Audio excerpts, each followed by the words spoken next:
El día de hoy vamos a tener la presencia del doctor Mariano Leanza, tocoginecólogo, oncoginecólogo acreditado por la AGO, integrante de la comisión directiva de SACIL y de la AGO.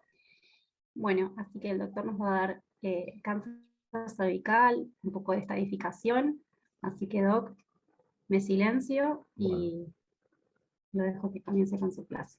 bien. Bueno, yo voy a tratar de hablar de cosas que sean concretas y no entrar en disyuntivas, digamos, porque generalmente por ahí empiezan con un trabajo dice una cosa, otro trabajo dice otra. Así que la idea es tratar de transmitir una idea clara. Igual, después en la discusión, por supuesto, charlamos las dudas que queden. Bueno, este es el frente del hospital público donde yo trabajo, que es el Hospital San Martín de Paraná. Y lo que nos convoca hoy es cáncer de cuello de útero. Bueno, en cuanto... A ver, perdón. Ahí está. En cuanto a la etiopatogenia, hoy vamos a hablar de etiopatogenia, del diagnóstico, de los estudios complementarios, la estadificación FIGO 2018, que tuvo unas modificaciones interesantes, el tratamiento por estadio, seguimiento, después vamos a hablar de un par de situaciones que son controversiales, pero bueno, después seguramente van a dar para la charla posterior. A ver qué pasa. Bien. En cuanto a la incidencia, tenemos que saber que el cáncer de cuello de útero es una patología que es la tercera en frecuencia a nivel mundial. Obviamente que nosotros, los de Sudamérica, nos llevamos la peor parte, pero la cantidad de mujeres afectadas por año no es menor a nivel mundial. Más de 500.000 pacientes por año van a ser diagnosticadas con cáncer de cuello y más de 270.000, o sea, casi la mitad o más de la mitad, van a fallecer por esta causa. A pesar, y qué es lo más lastimoso de esto, es que justamente es una enfermedad que es prevenible, que es detectable en etapas precoces y que, digamos, nosotros la encontramos en etapas avanzadas. ¿tá? En Argentina se estima que más o menos se diagnostican 4.500 casos de cáncer de cuello por año, con una tasa de fallecimientos de 2.300, que es un montón.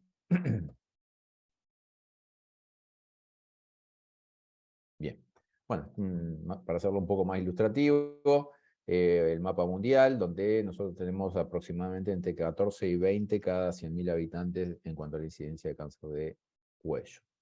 La etiopatogenia tiene que ver con el virus, como lo saben todos, con el virus del HPV.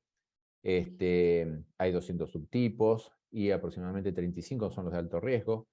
Y el 16 y el 18 se llevan el 70% de las causas de cáncer del cuello, que están implicadas en el cáncer del cuello de útero. El 70% tiene que ver con carcinoma epidermoide y el 25% aproximadamente con adenocarcinoma.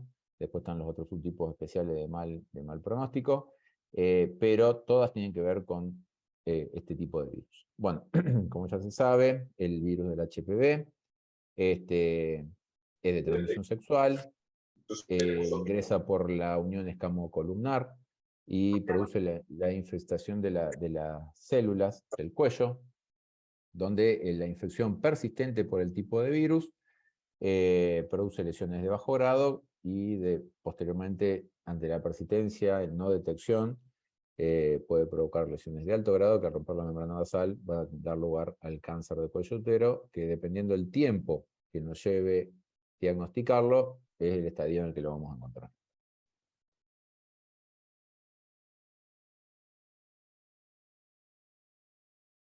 Bien. En cuanto a la etiopatogenia, perdón, pero ando con problemitas para pasarla. En cuanto a la etiopatogenia, tenemos factores de riesgo. Bueno, la infección, como veníamos hablando, del virus del HPV, el inicio temprano de las relaciones sexuales, muchas de estas cosas que ustedes ya las saben seguramente. La conducta sexual de riesgo, que básicamente tiene que ver con la no protección.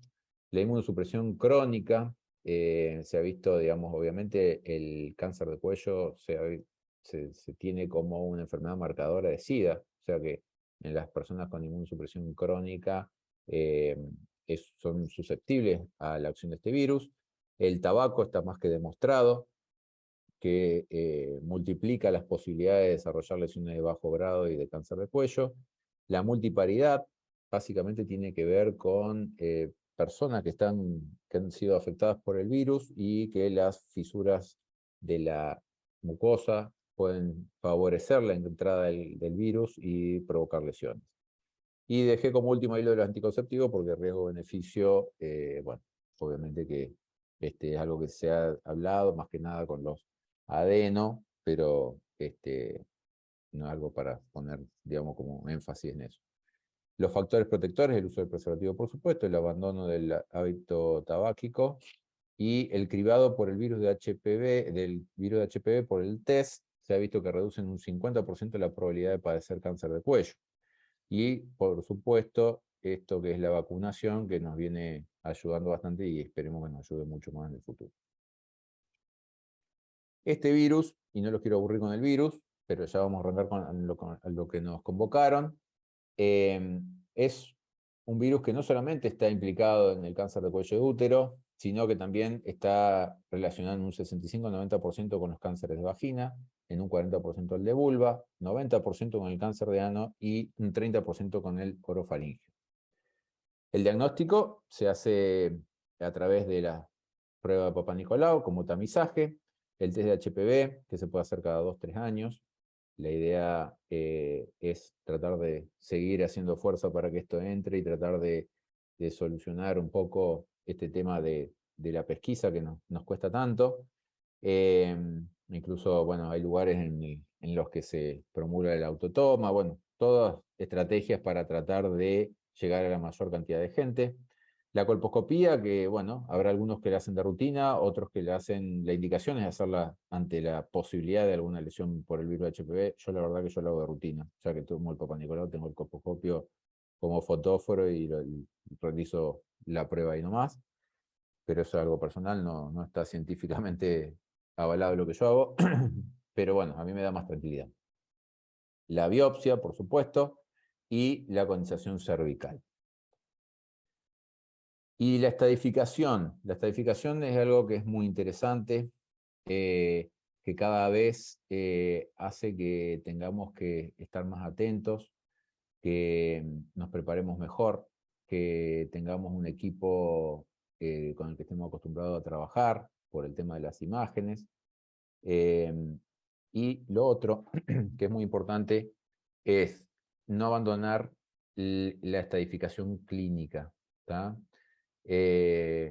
Porque hoy en día nos vamos atrás de, bueno, la resonancia, si tenemos acceso, hoy en día cada vez más se tiene más acceso a las imágenes, y nos vamos atrás de eso, para bien y para mal, ¿no? Así que yo creo que el examen bajo anestesia es algo que no hay que perderlo, digamos. Sobre todo cuando no son lesiones microscópicas, cuando ya estamos en estadio B, 1B, en los que creo que siempre el examen hay que hacerlo para que no sobretratar a una paciente, no operarla innecesariamente cuando en realidad va a tener factores de riesgo para realizar algún tipo de adyuvancia después y que no lo vimos con el tacto. En cuanto a las imágenes, bueno, la tomografía, que es más importante como método axial para evaluar ganglios, ya que ahí un poquito la resonancia en las adenopatías menores de 1 centímetro es donde tiene menos discriminación. La resonancia, que nos da mucha información anatómica, nos puede hablar del anillo pericervical, de los parametrios, de los distintos planos grasos de separación del recto y de la vejiga. Los cuales son muy importantes para definir, digamos, cuál es el tratamiento inicial. Sepamos que hoy en día una premisa es no sumar tratamiento, o sea, por ahí la anatomía patológica después nos puede llegar a dar factores de riesgo para tener que hacer algún tipo de adyuvancia, pero no tenerlo como rutina ya sea de operar y después ver cómo sale, o de mandar adyuvancia todo por si uno no tiene la preparación para hacer la cirugía que corresponde. Pero es muy importante evaluar bien a la paciente, ver bien las imágenes, si hay duda, comunicarse con el psicólogo, y poder llegar, digamos, a afinar lo más posible cuál es el estadio de la paciente. El PET-CT es un tipo de estudio por imágenes que en realidad se usa en situaciones especiales y no forma parte de, digamos, de los estudios complementarios de base. En cuanto a los estudios que tienen que ver con extensión regional, como la citoscopía y la rectosigmoidoscopía, uno también trata en lo posible hoy en día de tratar de invadir lo menos posible a la paciente. Entonces, si uno tiene acceso a una resonancia, no tiene sentido hacerle hacer aparte una rectosigmoidoscopía y una citoscopía. Ese tipo de estudios estarían solamente indicados en los casos que haya dudas en los planos de separación del cuello con la vejiga o con el recto, y si no, o si no ante la imposibilidad de tener algún método axial. O sea, si nosotros tuviéramos solamente examen bajo anestesia, no tenemos ningún estudio axial, bueno, y tenemos esto a mano, de alguna manera tenemos que arrimarnos al estadio lo más posible. La resonancia, bueno, esto también ya lo sabe todo el mundo, pero bueno, lo tengo que consignar acá. Tiene sus ventajas, que no utiliza radiación, que se puede utilizar durante el embarazo sin gadolinio. Es posible demostrar lesiones pequeñas y precisar el tamaño tumoral. Eso sobre todo es muy importante en las pacientes en las que uno está pensando en alguna cirugía preservadora de la fertilidad. Permite diferenciar tejidos blandos de vasos sanguíneos. Hay secuencias en las que se puede hacer tipo neurograma excretor. Permite diferenciar tumor residual de fibrosis y recurrencia local. Y el gadolinio prácticamente no tiene efectos adversos. En cuanto a las desventajas, también esto es sabido por todos, marcapasos, clip, etc. Y el tiempo prolongado. Hay pacientes que incluso a veces requieren de una sedación para poder tolerar el tiempo si uno pide una tomografía de abdomen y pelvis, en un estudio de no menos de 40 minutos. Al que le ha tocado que le haga una resonancia no está muy bueno. Bueno, la disponibilidad del costo, por supuesto, que igual cada vez se está haciendo un poquito, por la ley de oferta y demanda, se está haciendo un poquito más accesible. Y las limitaciones justamente son los ganglios menores a 1 centímetro.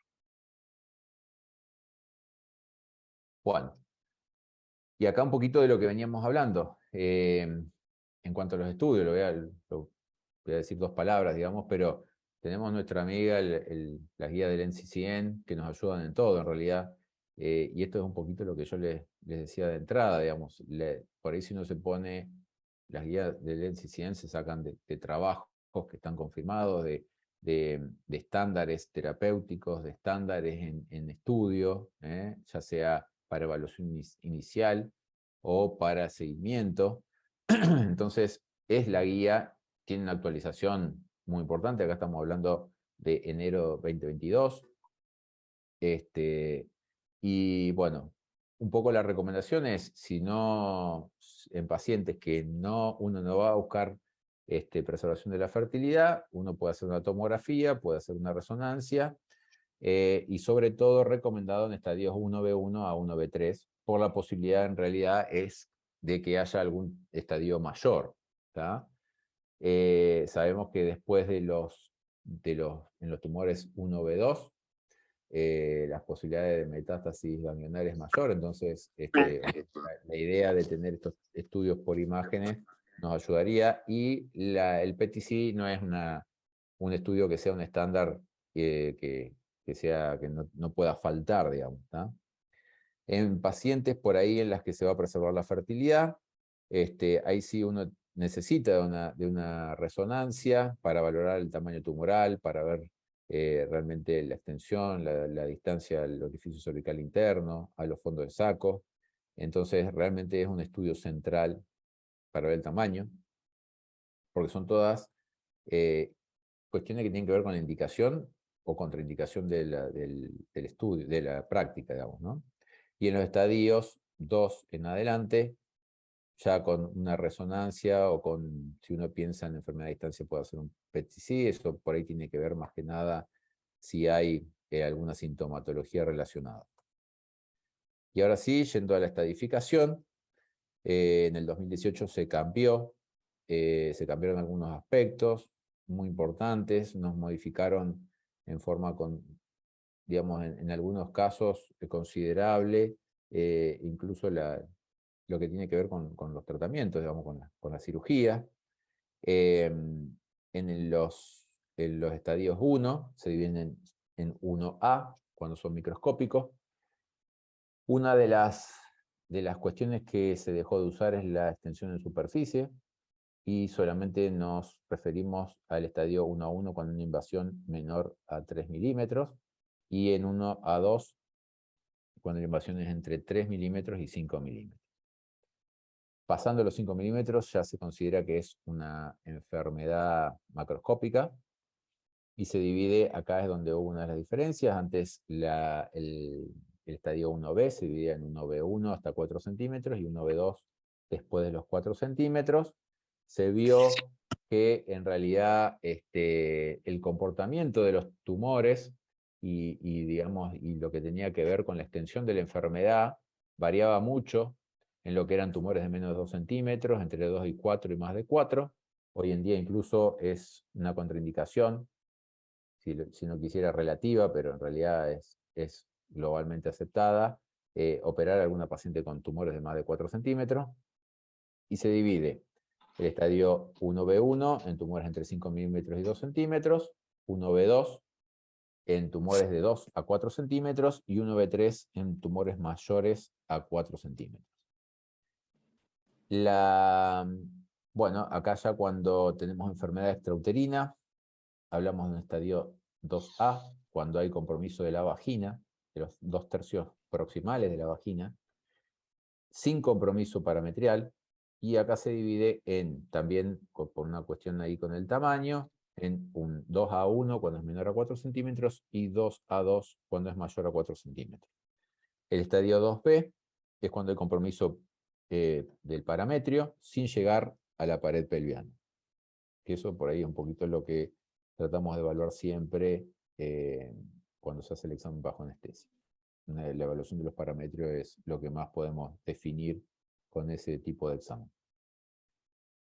El estadio 3 se divide en estadio 3A, cuando hay extensión de la enfermedad hacia la vagina, hacia el tercio inferior de la vagina, y el estadio 3B es cuando hay compromiso parametrial hasta la pared pelviana, que incluso puede llegar a incluir la parte muscular y el hueso.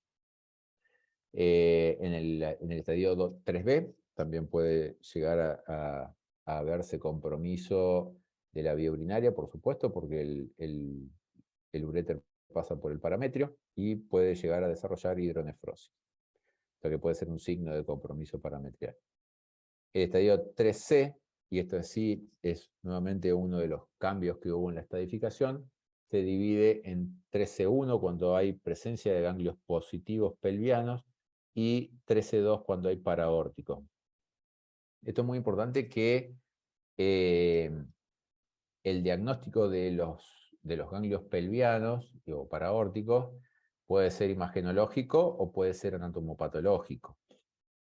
Entonces, esto, bueno, yo hoy, por ejemplo, estaba hablando con un imagenólogo que no es con el que trabajo normalmente, y le preguntaba, porque algunos, por lo menos con los que yo trabajo normalmente en la resonancia, cuando informan que hay una adenomegalia y no es muy grande, a veces infieren que puede llegar a tener que ver con el tumor cuando dicen que son isointensos entre los dos. Entonces uno ya dice, bueno, esta paciente, por más que al tacto yo me parezca que no es un estadio avanzado, pongámosle un tumor de 3 centímetros, 3 centímetros y medio, si tengo ese ganglio, bueno, ya es para dudar de la conducta quirúrgica. Así que bueno, por eso es que estábamos hablando de todo lo que tiene que ver con el estudio, con el equipo que uno trabaja. Y bueno, y para terminar con la estadificación, los estadios 4, el 4A cuando hay compromiso de órganos vecinos, como el recto y la vejiga, y el estadio 4B cuando hay compromiso de órganos distantes, como el pulmón y el hígado. Ahí hay imágenes tomográficas. Bueno, en cuanto a los tratamientos, cada vez se amplía más la lista. Antes, cáncer de cuello era o rayos o una histerectomía radical. En todos estos años se ha ido avanzando en tratar de hacer cirugías o tratamientos, mejor dicho, en general, tratamientos más adecuados, más adecuados a la situación de la paciente, al estadio, bueno, si hay que preservar fertilidad o no, tenerlo en cuenta. Así que el estadio quirúrgico, los estadios quirúrgicos, tenemos todas estas opciones de tratamiento, como pueden ser en algunas un cono y ganglio centinela, la traquelectomía simple más ganglio centinela, traquelectomía radical, la histerectomía, todas estas que tienen que ver con preservación de la fertilidad, e incluso todo esto que hay, ese tratamiento de la traquelectomía simple, se puede hacer, tiene que ver con tratar de preservar lo más posible el parámetro que tiene toda esa intervención autónoma que puede llegar a traer disfunciones, o sea que digamos, pasar de una traquelectomía radical cuando se puede a una simple, por supuesto que le va a agregar beneficio a la paciente. Lo mismo que la histerectomía extrafacial, más ganglio centinela, la histerectomía radical, que puede ser por vía abdominal tipo Vertem-Mace, o por vía vaginal, como es la operación de Yauta, o vía vaginal asistida por la paroscopía. Y la exenteración pelviana. Eso para las recaídas, que bueno, también son casos muy especiales. Aparte de estos tratamientos quirúrgicos, tenemos la radioquimioterapia, que bueno, en los estadios avanzados, no, por más que se ha buscado a la vuelta de hacer un poco de quimioterapia, de hacer distintos tipos de tratamientos, en casos que están en el límite, todos los trabajos han demostrado que la radioquimiobraquiterapia son los que tienen menor morbilidad y mejores resultados, mejor sobrevida y demás. Así que en los casos que está indicado no hay que renegar de indicar la adyuvancia, porque, bueno, obviamente nosotros como cirujanos siempre cuando está ahí en el límite nos dan ganas de que se caiga para el lado de la cirugía, pero les puedo decir que la mayoría de las veces cuando uno le da un empujoncito no hace ningún bien. Y bueno, y por último, la quimioterapia neoadyuvante, que fue otra cosa que se hizo, se hace por ahí en casos muy seleccionados. La verdad es que hay muchas dudas al respecto en cuanto a lo que tiene que ver con cuáles son las combinaciones de drogas que se van a usar y fundamentalmente a cuál es el tratamiento posterior. Yo hago neoadyuvancia, tengo buena respuesta, hago cirugía y me da que, no sé, que no hay tumor residual. Si era un tumor de más de 4 centímetros, ¿qué hago?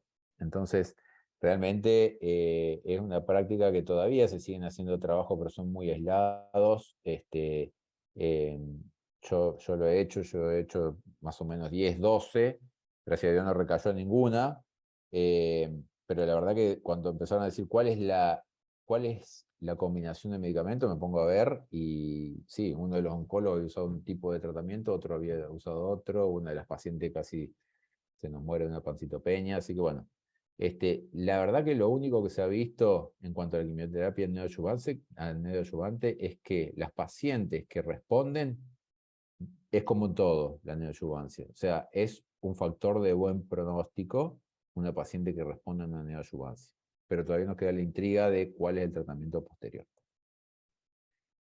Y como en todo, hoy en día es fundamental formar el equipo y que se conozcan y que se hable de la misma manera y que haya una rutina o una frecuencia en la que se traten los casos, que todos tengan sus fundamentos, por supuesto, eh, pero el equipo multidisciplinario en día yo creo que es inevitable, el, el tratamiento y las decisiones unicerebrales se terminaron.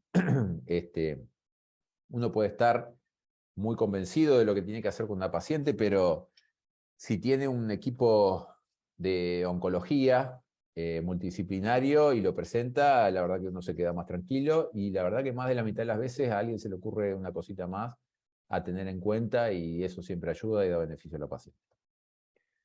Fundamental, antes de pasar a los tratamientos, saber de que si uno va a hacer alguno de estos tipos de tratamiento quirúrgico, tiene que aprender muy bien anatomía.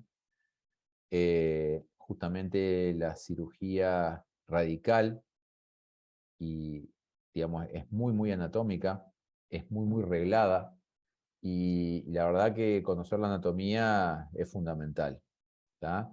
Y ni hablar, o sea, porque uno puede decir, bueno, pero si yo le voy a hacer una cirugía más chica que la radical, uno tiene que conocer los elementos, tiene que saber lo que hay al costado, y es fundamental aprender todo lo que es la irrigación, la inervación, para saber qué no lastimar, y que si algo se rompe, saber dónde se cierra eso que se rompió, para, bueno, para no tener complicaciones mayores. Bueno, como les decía, acá la inervación, el nervio rotatriz, que lo vemos siempre en las cirugías radicales, el plexo hipogástrico, que es fundamental para toda la inervación y para todo lo que tiene que ver con la defecación y la micción, y con la sensación en las relaciones sexuales. Así que hacer neuroprotección, cirugía con neuroprotección, es muy importante. Eso es algo también se viene hablando mucho y haciendo mucho énfasis en los últimos años. Y otra cosa que es muy importante desde el punto de vista anatómico es, y que ayuda un montón, son muy buenos aliados, son los espacios avasculares.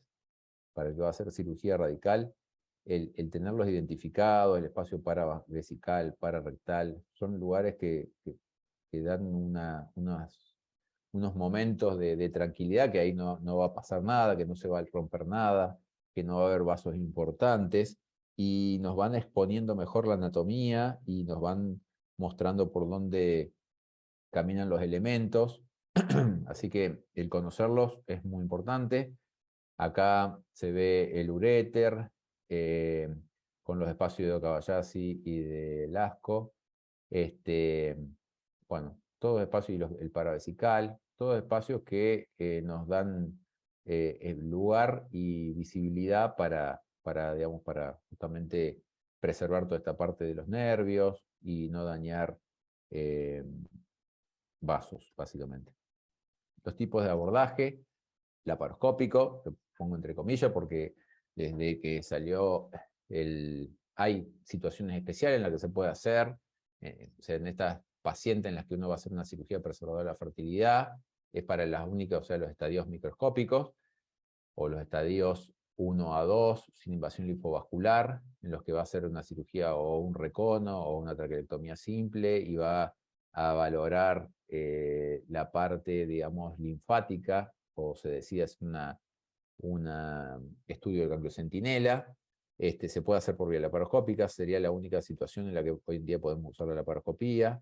La otra es en la posibilidad de, en estadios avanzados, de estudiar los ganglios paraórticos, pero bueno, hay grupos que como que lo han promulgado, después uno les pregunta y no lo hacen con tanta frecuencia ya, o sea, fue como un ímpetu de momento, y después, bueno, con las imágenes, con el PET, y uno dice, ¿para qué voy a agredir al paciente si en realidad es para definir si uno va a hacer un campo extendido o no, nada más?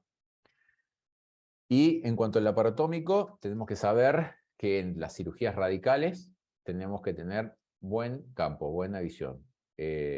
No necesariamente que a grandes cirujanos, grandes incisiones, pero para este tipo de cirugía en las que hay que preservar, hay que tratar de no dañar vasos, hay que tratar de preservar toda la parte de los nervios, hay que seguir la vía urinaria.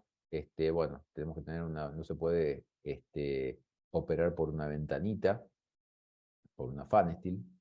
Así que es eso, o algún de los tipos de incisiones transversas con resección de los músculos rectos anteriores, como la de Maillard. Acá, bueno, esta es de la semana pasada, que le hicimos una chica delgadita, le hicimos una Maillard. Y este es el campo que nos da la Maillard. O sea, realmente es una cirugía que queda estética, y que la verdad que nos da un campo muy, muy bueno. Bueno, esto para hacer el ganglio centinela, son 4 centímetros. Nosotros lo hacemos con azul nada más. El ganglio centinela se puede hacer con azul patente, con tecnesio, con azul y tecnesio, o con verde indocianina. Nosotros en mi lugar lo único que tenemos de acceso es el azul, así que con eso igual tenemos una tasa de detección que está por arriba del 60%, bilateral, y unilateral estamos cerca del 80%. Pero igual nosotros hacemos como como no tenemos el método correcto, hacemos centinela de linfanectomía, los patólogos no hacen el staging de los ganglios, así que bueno, la linfanectomía se hace igual. Bueno, acá para mostrarles, obviamente primero se abre la paciente, se hace la incisión en el abdomen, el azul o la técnica de ganglio centinela que uno vaya a hacer, que se hace por vía vaginal, se hace con la paciente ya cuando está laparotomizada, o en el caso de hacerlo en los estadios iniciales, de hacerlo por vía laparoscópica, tenemos que estar ya con la paciente insuflada y con la cámara adentro. Nosotros colocamos a nivel superficial y a nivel profundo en hora 3 y hora 9 el cuello. Cuando se hace con tecnecio se hace unas horas antes. Y el azul se coloca ahí en el momento. Hay que esperar 10, 12 minutos. Tampoco la idea de colocarlo cuando la paciente ya está laparotomizada es de que si uno tiene algún contratiempo en la apertura o exposición de la pelvis, el azul en la pelvis camina rapidísimo. Así que por eso es muy importante, digamos, que ya estemos en condiciones de poder evaluar la llegada del azul. Ahí se ve el ganglio centinela. Y esto es lo que decía. Nosotros terminamos de hacer el ganglio centinela y la linfanectomía la hacemos igual porque técnicamente ya desde la anatomía patológica y demás, que todavía no nos están acompañando con estudiar los ganglios como corresponde, bueno, nos da más seguridad y tranquilidad. No queremos jugar, digamos, con la salud de la paciente, así que realmente hacemos la linfanectomía que nos da más tranquilidad. Bueno, acá se ve la vejiga, la vía urinaria y la linfanectomía ya completa hecha. Bueno, y ahora sí, ir a los tratamientos, ¿no? El tratamiento preservador de la fertilidad, como veníamos hablando, en los estadios 1 a 1, sin invasión del espacio linfovascular, se pueden hacer conos y con los márgenes negativos se puede controlar después. En pacientes con estadio 1 a 1 o con invasión linfovascular estadio 1 a 2, se puede hacer una traqueotomía radical o un cono con márgenes negativos y estudiar los ganglios con ganglio centinela o linfanectomía. En los estadios 1B y algunos seleccionados, en los 1B1 y algunos seleccionados 1B2, como para preservar la fertilidad, se puede hacer una traqueotomía radical con linfanectomía pelviana y lumboórtica, y bueno, se puede hacer con ganglio centinela. Ahí ya yo creo que en los 1B2 convengamos que la indicación del ganglio centinela, de la preservación de la fertilidad en los estadios 1B es en tumores de menos de 2 centímetros, así que si lo llevamos a un 1B2 hoy en día estaríamos forzando un poquito lo que es la indicación. Y ahora sí, dependiendo de los estadios, fuera de si la paciente quiere preservar o no la fertilidad, en los estadios 1A, esto se le va a hacer bastante sintético, volvemos con lo de las guías del NCCN, está todo ahí. La verdad que uno se puede pasar, me pasó a mí hace un rato, así que se puede pasar horas paseando, yendo y viniendo por la guía, porque en cada patología es apasionante. Y cada vez que uno entra, entre que la actualizan seguido y tiene todas las instancias, la verdad que es entretenido recorrerlo. Bueno, en los estadios 1 a 1, sin invasión linfovascular, con un cono hecho, con los márgenes negativos, se puede observar. Con los márgenes negativos se puede saber también, y que la paciente sea operable, o sea que esté en condiciones quirúrgicas, se puede hacer una histerectomía extrafacial. Y si los márgenes están positivos, ya sea para carcinoma o displasia, se puede hacer bueno, ya una cirugía más radical, digamos, una histerectomía radical, y ya evaluar, obviamente, lo que son los ganglios. En los estadios 1 a 1, con invasión linfovascular, estadio 1 a 2, se hace una histerectomía radical modificada y evaluar los ganglios. Ya pasando al estadio 1B y estadio 1B1, 1B2 y 2A1, o sea que vamos a estar hablando de tumores que son todos menores de 4 centímetros. Se puede hacer histerectomía radical con linfadenectomía pelviana seguro, y se puede agregar ya sea un mapeo lumbo-órtico o vaciamiento lumbo-órtico, que igual sería una exageración, salvo que uno palpe algún ganglio. Bueno, obviamente si eso diera algún ganglio positivo, va a tener que hacer adyuvancia. En los estadios 1B3 y 2A2, que son tumores que ya tienen más de 4 centímetros, por más que acá habla como segunda opción de la histerectomía radical, la verdad que hoy en día todas estas pacientes tendrían que hacer adyuvancia, porque la posibilidad de tener ganglios pelvianos positivos está en un 20%, así que estaríamos también, digamos, haciendo cosas que no corresponden. Y bueno, y en pacientes con estadios 1B3 en adelante, con imágenes solamente que son negativas de ganglios pelvianos o lumboórticos, se hace tratamiento adyuvante cuando uno está tranquilo que realmente esas imágenes son confiables, y en los casos positivos va a tener que hacer un campo extendido. En las pacientes en las que se realizó una cirugía, bueno, si son negativos, uno se queda un poco más tranquilo si evalúa los paraórticos, y ahí uno puede hacer lo que es radioterapia pelviana y braquiterapia con quimioterapia, pero si son positivos, debería ser campo extendido a los paraórticos. En cuanto al seguimiento, en las pacientes con estadio 1, sin preservación de la fertilidad, bueno, en realidad puede hacer, se puede hacer PET y resonancia, ¿tá? Pero esto se hace cada 3 a 6 meses, y en las pacientes que preservaron la fertilidad es muy importante la resonancia, hacerla a los 6 meses de la cirugía, y después repetirla anualmente hasta el tercer año. En los estadios 2 a 4, bueno, en realidad con una tomografía de tórax, abdomen y pelvis, y si son estadios que tuvieron factores de riesgo para invasión de la parte paraórtica, ahí uno indicaría un PET si tiene factores de riesgo, o si tiene sintomatología que pueda llegar a sugerir algún tipo de recaída. Bueno, y las situaciones especiales que les mencionaba, una es el cáncer de cuello uterino y el embarazo, que siempre debemos considerar 3 aspectos: el estadio clínico, el tiempo de embarazo, cuánto está cursando, y las opiniones de la paciente es muy importante.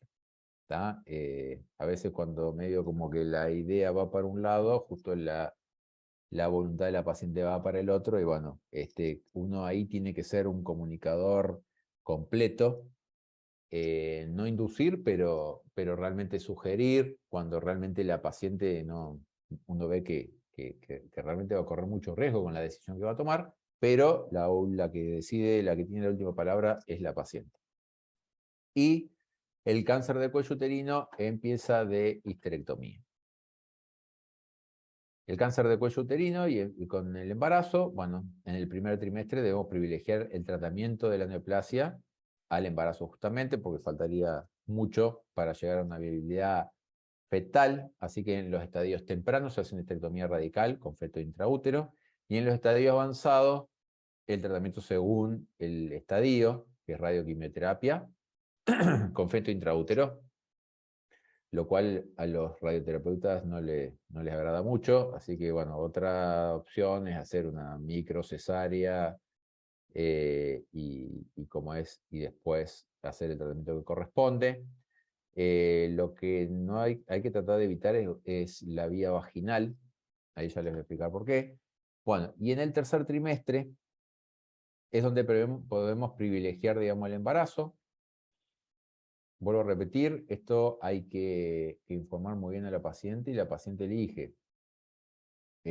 Obviamente si está de 30 semanas o de 28, uno va a hacer un poquito más de fuerza para tirar unas semanitas más y poder llegar a la viabilidad fetal, pero tienen que entender que la paciente está pasando una situación especial que es un embarazo, y a eso se le suma un diagnóstico de un cáncer, y la gente todavía sigue pensando que el cáncer es muerte. Entonces, realmente hay que tomarse el tiempo. No es una sola charla, son muchas, sobre todo para estas en las del segundo trimestre y las del tercer trimestre.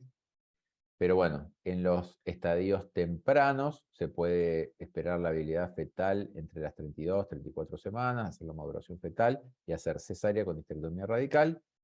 Y en los estadios avanzados, cesárea y posterior radioquimioterapia. El problemita está en el segundo trimestre. Cuando son menos de 20 semanas, se debería manejar igual que en el primer trimestre. Y si son más de 22 semanas, uno podría sugerirle a la paciente de hacer quimioterapia con base en platino, y bueno, esperar. Eso en realidad actúa en parte como neoadyuvancia, pero básicamente lo que hace es que no avance la enfermedad. Y bueno, y esperar a la habilidad fetal y hacer, bueno, el tratamiento según el tercer trimestre. Acá tenemos una paciente que operamos nosotros con un embarazo de 17 semanas, tenía 4 chicos, y ella decidió, se le sugirió lo de la quimioterapia, dijo que no. Así que le hicimos la histerectomía radical con feto intraútero. Y bueno, eso en cuanto a tratamiento de cáncer de cuello de útero con el embarazo. Y esto también es muy interesante. Igual hay que tener conceptos claros en cuanto a cuando uno se encuentra con un cáncer de cuello en una histerectomía. Los que hagan oncología ginecológica, les va a pasar que por ahí un colega le hizo una histerectomía porque estaba con sangrado, y bueno, y viene el cáncer en la pieza de la histerectomía, y hay que ver qué es lo que hay que hacer. En los casos en que los márgenes son negativos, los márgenes negativos y las imágenes negativas, se puede hacer radioterapia. Y en los márgenes positivos, uno, bueno, tiene que evaluar todo lo que es la parte de si hay evaluación ganglionar, si tenemos alguna forma. Antes entrábamos y operábamos, falta estadificar, pum, a entrar a hacer la parametrectomía y la linfanectomía. Hoy en día, si con las imágenes uno se queda tranquilo que los ganglios, que tenemos una buena valoración de los ganglios, o se hizo algo en el momento de la cirugía, bueno, se indicará la radioterapia. Pero hoy en día la reintervención no es tan frecuente, salvo que falte estadificar al paciente o haya dudas en la estadificación con las imágenes. Acá, bueno, se me corrió esto, pero acá tenemos una paciente que nosotros también le hicimos una parametrectomía, esto hace unos años atrás. Bueno, lo que les explicaba, acá se me encimaron las fotos. Lo que les explicaba, la idea de de todo esto de los espacios avasculares, en este caso en particular, son más importantes todavía. Porque justamente, digamos, acá ya no tenemos el útero, hay muchos parámetros, muchas guías anatómicos que no los tenemos. Entonces, justamente para este tipo de cirugías es muy importante usar los espacios vasculares y para poder identificar el parametrio que quedó retraído contra la pared peleada. Bueno, y por último, en esto de que estaba armando la charla, encontré esto que me gustó mucho, no lo había escuchado nunca, que lo dijo el doctor Yauta, y fue un poco en el marco de él haber expuesto su técnica por vía vaginal cuando estaba la de Burton Makes. Y me gustó lo que puso de que en realidad los partidarios de cada método no deben considerarse como adversarios, sino amigos y aliados, y en su lema era marchar separados y golpear juntos. Y como último dice que el futuro del tratamiento quirúrgico de cáncer de cuello útero no está en practicar operaciones más amplias, sino de operarlas precozmente. Así que eso me gustó mucho. Para compartirlo con ustedes, muchísimas gracias por escucharme y por invitarme. Qué linda clase, Doc. Bueno, muchas gracias. Se entendió todo, muy completa, toda la estadificación y todo esto de las situaciones especiales que a veces en la práctica, como decía, es muy difícil el abordaje más en pacientes obstétricas, por ejemplo, en donde, bueno, esto de consensuar un poco con la paciente me parece que es fundamental y hacerle entender un poco también los riesgos.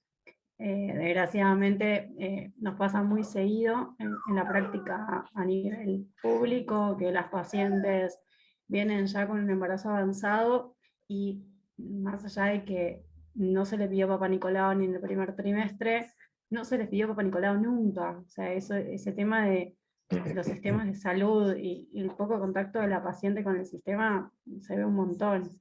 Sí, pero vos sabés, Carolina, que en realidad, perdón que te corte, No, sí, sí, sí, sí. tiene que ver también con nosotros, digamos, Sí, porque uno habla del seguro. sistema de salud así en general y le echa Somos la parte del culpa sistema de salud. al aire, Somos parte del digo, y en sistema. realidad, si vos tenés una paciente que va cursando el tercer embarazo y no tiene un Papá Nicolau, es porque nadie le tomó, porque es más fácil en la No, parte pública decirle, bueno, a ver, tomásete la ecografía. Yo he tenido pacientes, he ido a cubrir por ahí en el centro de salud, me acuerdo cuando salí de la residencia, y ni le medían la panza, y vos veías en el cartón y estaba a la altura uterina, y vos decís, pero no, dice, nunca me midieron la panza. Entonces imagínate si le van a no. tomar un Papá Nicolau, Claro. ¿entendés? Sí, sí, Así sí. que, digamos, eso es muy importante. Sí, lo mismo en las campañas de prevención. Son cosas que no se habla. Seguimos tapando una enfermedad recontra prevalente en nuestro país con una poca promoción. Así que bueno, nada, a mí particularmente me encantó su clase. Muy agradecida de parte de todo nuestro Me grupo. faltó, después me di cuenta que me faltó poner ahí de una traquelectomía radical que habíamos hecho, que lo que me daba risa es que yo era la primera que hacía. Cuando le hago la especuloscopía a las 3 semanas, 4 por ejemplo, lo que yo veía era todo necrótico. Ah, Se le murió el útero, dije yo. No, no, claro. pero al final era como la parte superficial ahí del miocérvix, pero después ya se recuperó y epitilizó todo. Pero la verdad que también hay que, bueno, un poco, ahí está el doctor Pablo Silva, en los lugares que nos toca estar a nosotros, por ahí a veces en alguna cosa hay que animarse, digamos, tratar de aprender lo mejor posible y animarse bastante, digamos, sin Claro. haciendo la menor cantidad de macana posible, ¿no? Ahí hay una doctora que me parece que le hizo una pregunta. Si quiere contestarse. Yo aprovecho, Mariano, y te saludo. Hola, Mariano, ¿cómo estás? ¿Cómo estás, Pablo? Bien, bien, bien. Gracias, la verdad que es muy linda la charla. Tengo un montón de preguntas para hacerte. Vos estás en el hospital Bueno, de San Martín, ¿no? En Paraná. sí, sí, sí. ¿Qué es un hospital de qué tamaño más o menos? Cuántas camas tienen? 250 más o menos. Ah, la flauta, bueno. ¿Qué hospitalazo? 250, tiene 16 camas de terapia, tenemos 4 quirófanos, Muy, pero muy, muy es un lindo. hospital central, digamos, o sea, es de derivación de la provincia. Nosotros tenemos 2 hospitales sobre la costa del Uruguay que tienen la misma complejidad, pero bueno, viene todo. Para bien y para mal viene todo para este lado, digamos. Bueno, nosotros tenemos un hospital mucho más chico, pero se labura, pero que no te puedo explicar. Tenemos unos Claro, bueno, caprichos que Dios me libre. cuando son la referencia de la zona, bueno, en Este, realidad bienvenido, digamos, o sea, uno ha podido hacer la curva en muchas cosas, no estando en un sistema de fellow y demás, como me tocó a mí, digamos, yo aprendí mucho de mi viejo, que él hacía oncoginecología, no estaba acreditado, pero hacía oncoginecología muy bien, se había formado en Buenos Aires, eh, pero no entré en un sistema de fellow, digamos, la verdad. Entonces lo otro Mira. fue ir a práctica y darle para adelante y ir a ver gente operar y ayudar y demás. Bueno, Y después tener casos, por supuesto. O sea, el hospital nuestro el que nos da, que me imagino que les pasará lo mismo a ustedes, que uno va y ve algo y a los 15 o 20 días tener el caso, digamos. sí, mi situación es más o menos similar. Este, fue así, como contás vos. Escuchame, yo quería Lleva un hacerte. ratito más de tiempo. Sí, sí, sí, y algunos Un dolores de poquito más cabeza largo el camino también. que haciendo un fellow. Y algunos dolores de cabeza también. Escúchame, sí, por supuesto. Sí, ¿disponés siempre de la resonancia para estadificar o te encontrás en en la, situaciones en las que no y tenés y que ahora, fijarte, ahora por ejemplo, justamente, nosotros, igual, Pablo, nosotros le hacemos examen bajo anestesia a todas las pacientes que llegan al hospital. Todas. Entran con diagnóstico y el examen bajo anestesia se hace igual. ajá, Por dos cosas. Una, lo que dije en la charla, o sea, yo hoy, por ejemplo, le llamé a un imaginólogo, no sé ni dónde es, por la característica, o sea, informa en el centro que está a 15 kilómetros de Paraná, que es un centro nuevo, informa la resonancia, pero él no está en Paraná, por supuesto, así que yo ni lo conocía. Pero me sí, pongo a ver la resonancia, primero, era era un cáncer de cuello, un adeno con rasgos papilares. Para mí en la resonancia yo vi que la colita se iba para el parametrio o mínimamente hacia el fondo del saco izquierdo. Entonces le llamo allá al centro y le digo, comunicame con el médico porque... Y habla de un ganglio, ahí nomás. Entonces, yo le voy a hacer un examen bajo anestesia igual a la paciente. Para mí el parámetro izquierdo está puesto. ¿Está? Entonces, pero ese entrenamiento, como hablábamos la vez pasada, que yo le decía a la doctora Perrota, también hay que pensar en que tenés que transmitirlo, digamos. Entonces, transmitirle a los residentes y a quien esté formándose el examen bajo anestesia para que también ellos no saben dónde van a caer y si van a tener resonancia. Nosotros hace 2, 3 años atrás, la verdad que de 10 teníamos una resonancia. Hoy en día tal vez de 10 tenemos 7, está bien. ¿tá? En la parte pública. Pero el examen bajo anestesia no se deja hacer nunca. Bueno, bueno, yo me formé en parte en el Curí, que no se acostumbraba a hacer bajo anestesia. Y no lo tengo como práctica cotidiana, en realidad. Es excepcional que lo hagamos bajo anestesia, pero sí el tacto vaginal y el tacto rectal forma parte de la evaluación inicial. Y una de las cosas que siempre tratamos de transmitir es esta cosa de tener que poner el espéculo a toda paciente, ¿no? Que uno sigue viendo muchas veces llegan las pacientes y no te digo que no le hicieron no se le puso un espéculo, pacientes que consultan por sangrado durante bastante tiempo, y bueno, en fin. Y bueno, me Sí. contestaste un poco. Las pacientes que por ahí vienen, las que hablamos de carcinoma incidental, por ahí uno le pregunta y no, me pedía ecografía. Bueno, o sea, el médico que la veía, sangrado, sangrado, sangrado, óvulo, óvulo, ecografía, histerectomía. O sea, no te tomé el PAP porque está con sangrado, no te tomé el PAP porque está con sangrado, y vamos con el baile y termina en una histerectomía mal indicada. Está bien, sí. Yo he visto hasta histerectomías subtotales, cánceres de cuello, ¿viste? Vos decís, Sí, sí, acá también hay. Escúchame, Centinela, ¿cuánto es un buen Sí. porcentaje de detección con azul? Y yo creo que arriba del 70% ya es un buen porcentaje con azul solo. Con ¿Tá? azul solo, sí. Me acuerdo de la primera vez que mandamos, que en realidad ahí los mandé a los ganglios, yo no los mando más a hacer congelación ahora. O sea, Sí, yo los mando en frascos separados y claro. aparte la linfadenectomía, ¿no? Eh, y me acuerdo de la primera vez que dijimos que íbamos a hacer un ganglio centinela, la patóloga dijo, ay, pero qué cheto que son, digamos, o sea, nada de ponerse a estudiar para ver qué es lo que tenía que hacer ella, digamos, o sea, éramos casi locos, digamos, ¿no? Igual no cambió, y eso hace ya como 4 o 5 años que arrancamos con esto. A mí el otro Todavía día- no se le despertó el interés, digamos. No, bueno, ya lo vamos a lograr, pero lo bueno es entrenar la detección, ¿viste? Sí, Eh, sí, yo estoy contento igual con eso. Igual como lo han recomendado en la mayoría de los lugares, la inyección la hago yo. Les sí, muestro y todo a los residentes, pero la hago yo la inyección. Y de esa manera es que más o menos también, primero que le he podido agarrar un poco más la mano y segundo que lo he podido detectar más, digamos. pregunta una doc, María Sí, Fabiola. En estadio 1 a 1, invasión de 1 milímetro, con margen positivo para lesión de alto grado. sí. ¿Haces una histerectomía total extrafacial por la paroscopía?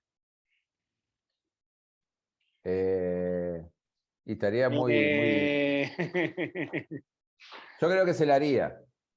Yo creo que sí, se la haría. Lo único que trataría ver, digamos, cuál es el margen al HSIL, digamos, ¿no? Nada más que eso. Sobre todo si son menos de 3 milímetros, por ahí, ¿con quién te manejás más tranquilo? Con los Cisca, digamos, o sea, si tenés una invasión de menos de 1 milímetro, por más que impacte que esté en contacto con el HSIL, yo creo que le haría igual a la esterectomía laparoscópica. Por las dudas, lo que yo por ahí a veces hago es hacerle la detección del ganglio centinela y en esa solamente saco el ganglio centinela.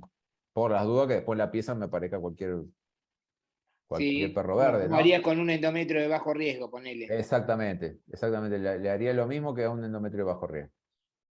Luis estaba ahí con una pregunta. Luisito, ¿estás por ahí? Pablito, ¿cómo estás? Buenas noches. ¿Cómo andás? Dale Yo nomás. bien. ¿Qué tal, Luis? ¿Cómo estás, Mariano? Primero, muy linda clase, clara, puntual. Te hago una pregunta, Sí. porque hace un montón de tiempo charlamos con Pablo acerca de la incisión de Mylar, que es a veces hasta algo Ajá. un poco polémica. En el caso de que tengas que hacer el acceso para la linfanectomía lumboaórtica, ¿te queda cómoda esa incisión? Y en esta paciente, la verdad que es delgada, digamos, también tiene que ver a quién le indica Maillard, hay que ver el tema de las imágenes. Nosotros pedimos, creo que eso uno por ahí lo tendría que, no es una incisión, primero que no es una incisión cómoda para hacer linfanectomía lumboaórtica hasta la vena renal, por supuesto, sino tenés que tener dos ayudantes que, que tengan unos brazos importantes. Tal cual. Sí, se van a acordar de vos toda la vida, digamos. Yo creo que uno se tiene que manejar también con los factores de riesgo, digamos, ¿no? Realmente indicar la incisión no es una cuestión menor. Y los factores de riesgo no son solamente para ver si uno tiene que hacer un tratamiento ayudante o no, sino que también toda esta cuestión que tiene que ver. La incisión es lo fundamental, digamos, es la ventana. O sea que si uno tiene algún factor de riesgo que lo puede llegar a hacer dudar, no sé, un tumor de. Ya los tumores de más de 2 centímetros, uno tiene que ponerle un poquito de ver cuál es la infiltración profunda, si uno tiene el G, pensarlo. Creo que esas cosas pondrían la balanza antes de indicar una Mylar o una mediana. Yo te iba a preguntar justamente eso, ¿viste? Se usaba mucho Mylar. Yo la verdad que tengo una versión bastante particular por la Mylar. A mí me gusta trabajar cómodo, verdaderamente cómodo. No, obviamente la idea no es sumar morbilidad, sino poder hacer lo que necesito hacer. Habitualmente no hago aórtica para cuello, lo hice alguna vez, pero sinceramente no le encuentro demasiado el valor. Y te quería preguntar eso también, o sea que te estoy encadenando dos preguntas, ¿viste? Valor entonces de la aórtica en el cuello hoy por hoy, eh, teniendo en cuenta la morbilidad alrededor de la aórtica. Sí, pero yo creo Yo casi que que la estoy dejando solo para el ovario, ¿viste? Ni siquiera en el endometrio, que antes la hacía en endometrio. Y sí, hoy yo por hoy todavía prácticamente. endometrio de alto grado lo hago y en ovario ni hablar. Eh, pero en cuello no lo hice nunca. Salvo que por ahí poner la mano para arriba y palpar un poco, pero si ya tenés ganglios pelvianos, vos sabés que tenés arriba de un 15% de posibilidad de tener paraórticos y ya tiene indicada la radioterapia, el campo extendido. Entonces, salvo que uno tenga un ganglio así que diga, bueno, no, vamos a hacer citorreducción. O sea, de la única forma de si estoy adentro sería de hacer citorreducción. De decir, bueno, tiene un ganglio de 2,5 centímetros, 3, y está resecable, se lo saco. En Porque el sabemos que cuello, son los. en el cuello también. Digo yo, si está palpable, digamos, ¿no? En Sí, sí, sí, realidad sí. debería haber estado contraindicada. Si tiene un ganglio paraórtico de 3 centímetros, está contraindicada la Claro, cirugía hace rato ya. claro, claro. Por eso Pero mismo, ¿viste? No. no, yo paraórtico no hago. Reviso siempre, pero no, nunca hice, digamos. Es más, uno se pone a hablar con José Sadi, con todos los del italiano, y te hablan de cómo es de la estadificación laparoscópica en los estadios avanzados. Y después cuando te pones a hablar más fuera del estrado, digamos, te dicen, sí, le hicimos, después la dejamos hacer, por ahí hacemos alguna. Entonces, Si no lo hacen ellos, que hacen 85.000 por año, o sea, me parece que es porque no tiene peso, digamos, realmente. Escúchame, ¿y te sentís cómodo con la Mylar? ¿Te deja el campo para trabajar bien o te resulta Pero viste incómodo? ahí, viste ahí en la imagen, es una olla, digamos. Sí, pero bueno, por ahí es una paciente delgada. Nuestras pacientes en general tienen un índice de masa No, corporal. seguro, bueno, te voy a repetir, yo creo que todo hay que poner todo en la balanza. Si vos tenés, o sea, tenés que estar cómodo. Si vos vas a tener una paciente que tiene un colgajo, ¿qué le va a hacer una Mylar si igual vas a tener todo el colgajo arriba del campo? Entonces eso va al medio, digamos. ¿Usás Este, Alexis? no, no tengo. Te lo recomiendo, resulta bastante cómodo. Sí, no tengo, digamos, pero ¿cómo es? La verdad que yo cuando puedo la uso, pero no es que la tenga de estándar a la Mylar, ¿eh? Pero por ahí pacientes delgadas la uso porque me da un buen campo y le es estético y bueno, le sacamos un poquito el recuerdo en los veranos a la paciente de que se operó de un cáncer de cuello. Escúchame, pregunta que le hacemos a todos. Sí, Cirugía después de radioterapia, nada, cero. cero. Haber hecho 2 o 3 y una, ya con una sola que se complicó, ya me sacó las ganas de ni acercarme al quirófano Pues esa es con la, esa paciente. la- la discusión cotidiana con el oncólogo clínico, ¿viste? Que a veces a cualquier paciente tratada y radiada te manda y te dice, sacale el útero y ya está, y yo, ¿viste? No, y bueno, No. Mirá, Pablo, yo tengo una paciente que es más, me contaron la historia media y creo que por eso accedí a hacer la histerectomía por radioterapia. Y lo más lamentable de todo es que el estudio de la pieza quirúrgica vino con un HSIL y la paciente tiene una fístula, hizo a los 6 meses de la cirugía, una fístula vésico-vaginal y recto-vaginal. ¿Está? Anduvo por Buenos Aires, acá en Paraná no la quería operar nadie, primero hizo la fístula vésico-vaginal. Todo, viste, que siempre aparecen los profesores, yo te lo soluciono, desaparecían cuando había que entrar al quirófano. Fue a Buenos Aires, anduvo por varios lugares, también había profesores que le iban a solucionar, entró 2 veces al quirófano sin que se lo pudieran resolver, es una situación de miércoles, digamos, o sea, realmente es muy complejo, que pila de veces yo pienso cómo no se inventó algo para estas pacientes, digamos, o para las que tienen fístulas en estadios 4A, que han hecho radioterapia y que por ahí después están, digamos, sin patología, pero con una fístula vésico-vaginal, que es inabordable.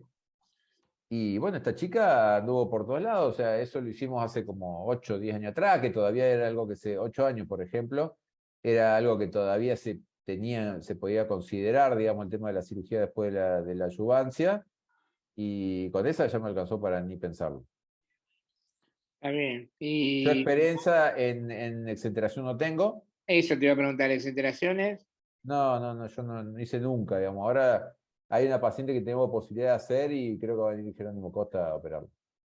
Yo en general las mando a evaluar al Curí. No la quieren hacer, cuando me las pide el oncólogo, y si ellos la quieren hacer, nada, bienvenido sea, pero no tengo soporte tampoco, ¿viste? ¿Te manejás con el oncólogo clínico habitualmente pacientes, aunque no te parezca que no son para hacer tratamiento? ¿Qué nivel de manejo llevas con los oncólogos clínicos? No, tenemos un grupo con el que, por lo menos en la parte privada, somos el radioterapeuta, el oncólogo y yo. Tenemos un grupo incluso de WhatsApp que la paciente que llega va ahí a ese grupo y ya yo la veo la semana que viene y yo la veo mañana, bla, bla, y se coordina todo. Y en el hospital es un poco más difícil porque obviamente trabajás con 5 o 6 oncólogos clínicos, pero ya nos conocemos, digamos, o sea, también se puede trabajar, digamos. Por ahí lo que era difícil de llevar era pacientes, por ejemplo, cuando hablamos de neoadyuvancia, en cáncer de cuello, había algunos de los oncólogos que eran como muy, andá que te vea después del segundo ciclo, y había otro que yo, por ahí se les pasaba a hacer un ciclo, entonces por eso eran tratamientos que esas cosas hay que coordinarlas muy bien, digamos, y hay que seguirlas muy de cerca para que no se te vayan, ¿no? Pero en general, digamos, tenemos buen contacto, digamos. Caso clínico.